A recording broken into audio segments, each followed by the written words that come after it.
Genesis 37 to 39. Jacob lived in the land where his father was a stranger, in the land of Canaan. This is the history of the generations of Jacob. Joseph, being 17 years old, when feeding the flock with his brothers, he was a boy with the sons of Bilhah and Zilpah, his father's wives. And Joseph brought an evil report of them to their father. Now Israel loved Joseph more than all his children, because he was the son of his old age, and he made him a tunic of many colors. His brothers saw that their father loved him more than all his brothers, and they hated him, and could not speak in shalom to him. Joseph dreamed a dream, and he told it to his brothers, and they hated him all the more. He said to them, "Please hear this dream that I have dreamed. For behold, we were binding sheaves in the field, and behold, my sheaf arose, also stood upright, and behold, your sheaves came around, and bowed down to my sheaf." His brothers asked him, "Will you indeed reign over us? Will you indeed have dominion over us?" So they hated him all the more for his dreams and for his words. Then he dreamed another dream, and told it to his brothers, and said, "Behold, I have dreamed yet another dream. And behold, the sun and the moon and 11 stars bowed down to me." He told it to his father and his brothers. His father rebuked him and said to him, "What is this dream that you have dreamed? Will I and your mother and your brothers indeed come to bow ourselves down to you on earth, to the earth?" His brothers envied him, but his father kept this saying in mind. When his brothers went to feed their father's flock in Shechem, Israel said to Joseph, "Are not your brothers feeding the flock in Shechem? Come, and I will send you to them." And he said to him, "Here I am." Then he said to him, "Go now, see whether it is well with your brothers, and well with the flock, and bring me word again." So he sent him out of the valley of Hebron, and he came to Shechem.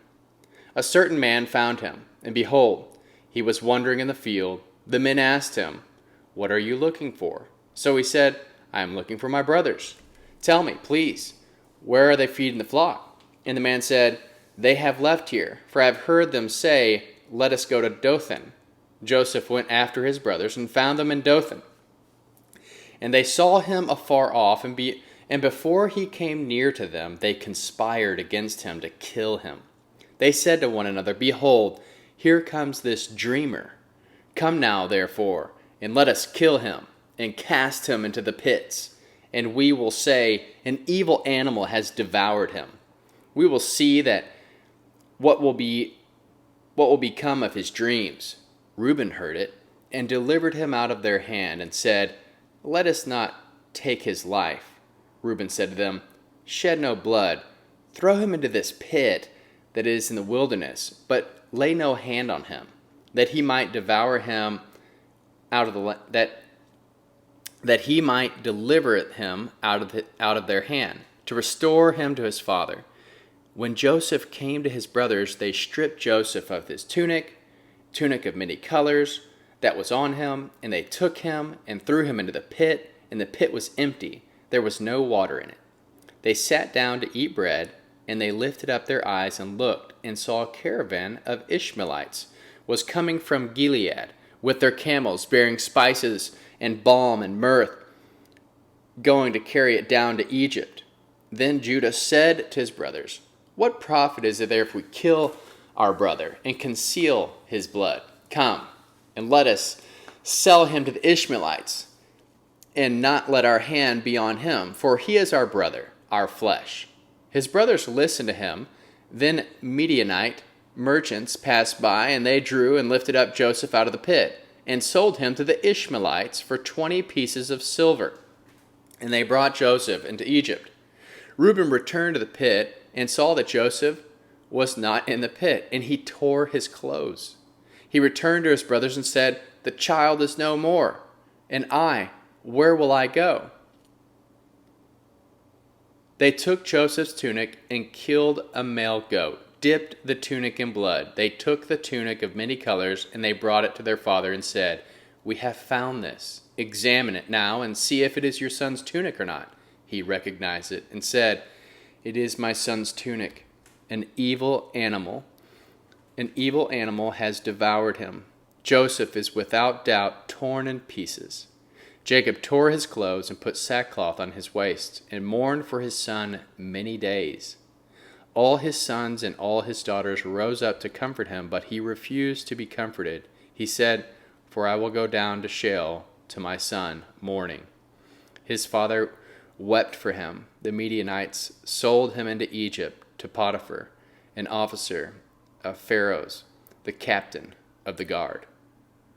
At this time, Judah went down from his brothers and visited a certain Adullamite, whose name was Hirar.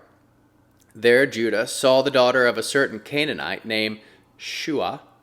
He took her and went into her. She conceived and bore a son, and he named her She conceived again and bore a son. She named him Onan. She yet again bore a son and named him Shelah. He was at Chizib when she bore him. Judah took a wife for his firstborn, and named her, and her name was Tamar. Judah's firstborn, was wicked in the sight of Yahweh, so Yahweh took his life. Judah said to Onan, "Go into your brother's wife and perform the duty of your husband's brother to her, and raise up seed for your brother." But Onan knew that the seed would not be his when he went into his brother's wife, so he spilled his semen on the ground, lest he should give seed to his brother. The thing which he did was evil in the sight of Yahweh, and he took his life also.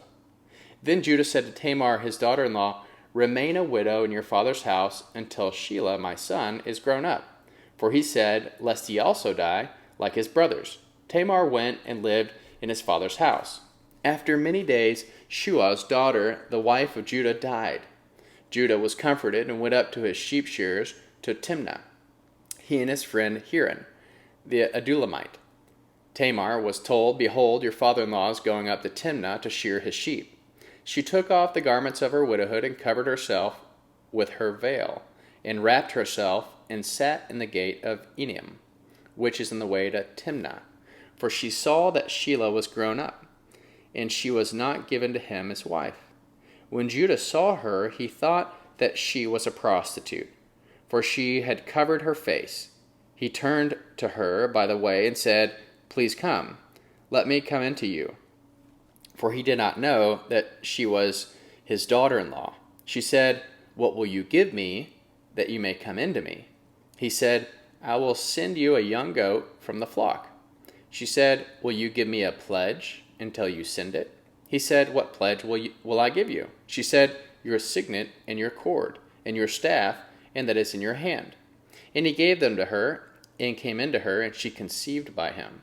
She arose and went away, and put off her veil from her, and put on the garments of her widowhood.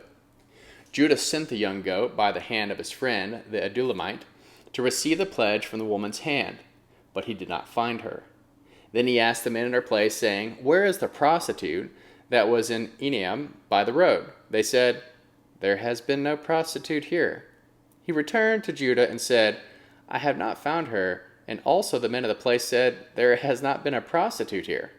Judah said, "Let her keep it, lest we be shamed. Behold, I sent this young goat, and you have not found her."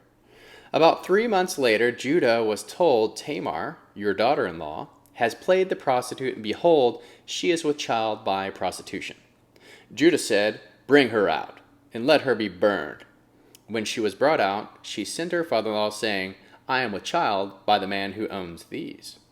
She also said, "Please discern whose these are, the signet, the cord, and the staff." Judah acknowledged them and said, "She is more righteous than I, because I did not give her to Shelah, my son, and he did not know her yet again." In the time of her travail, behold, twins were in her womb. And when she travailed, one put out her hand, and the midwife took it and tied a scarlet thread on her hand, saying, "This came out first." As he drew back his hand, behold, his brother came out, and she said, "Why have you made a breach for yourself?" Therefore his name was called Perez, Afterward, his brother came out and had the scarlet thread on his hand, and his name was Zerah. Now Joseph was brought out down to Egypt. Potiphar, an officer of Pharaoh's, the captain of the guard, the Egyptian, brought him out from the land of the Ishmaelites that had brought him down there. Yahweh was with Joseph, and he was a prosperous man. He was in the house of his master, the Egyptian. His master saw that Yahweh was with him, and that Yahweh made all that he did prosper in his hand. So Joseph found favor in his sight. He ministered to him, and Potiphar made him overseer over his house, and all that he had put into his hand, from the time that he had made overseer in his house, and over all that he had. Yahweh blessed the Egyptian's house for Joseph's sake. The blessing of Yahweh was in all the land, all he had, in the house and in the field. He left all that he had in Joseph's hand. He did not concern himself with anything except for the food which he ate. Now Joseph was handsome in form and appearance. After these things, his master's wife set her eyes on Joseph, and she said, "Lie with me." But he refused, and said to his master's wife, "Behold, my master does not know what is with me in the house," and he pulled all that he had in my hand. "No one is greater in this house than I am, and he has not kept back anything from me but you, because you are his wife. Now then, can I do this great wickedness and sin against God?"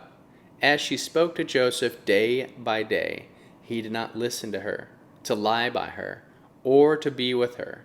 About this time he went into the house to do his work, and there were none of his men of the house inside. She caught him by his garment, saying, "Lie with me." And he left his garment in her hand and ran outside. So it was, when she saw that he had left his garment in her hand and had run outside, she called to the men in her house and spoke to them, saying, "Behold, he has brought a Hebrew into us to mock us. He came in to me to lie with me, and cried with a loud voice."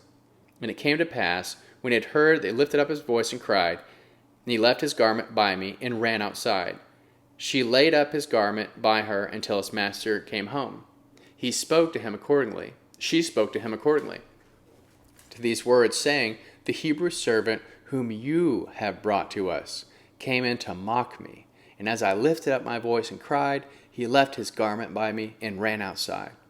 When his master heard the words of his wife, which she spoke to him, saying, "This is what your servant did to me," his wrath was kindled. And Joseph's master took him and put him into the prison, the place where the king's prisoners were bound, and he was there in custody.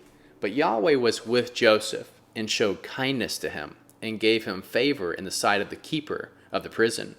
The keeper of the prison committed to Joseph's hand all the prisoners who were in the prison. Whatever they did there, he was responsible for it. The keeper of the prisoner did not look after anything that was under his hand, because Yahweh was with him. In that which he did, Yahweh made it prosper.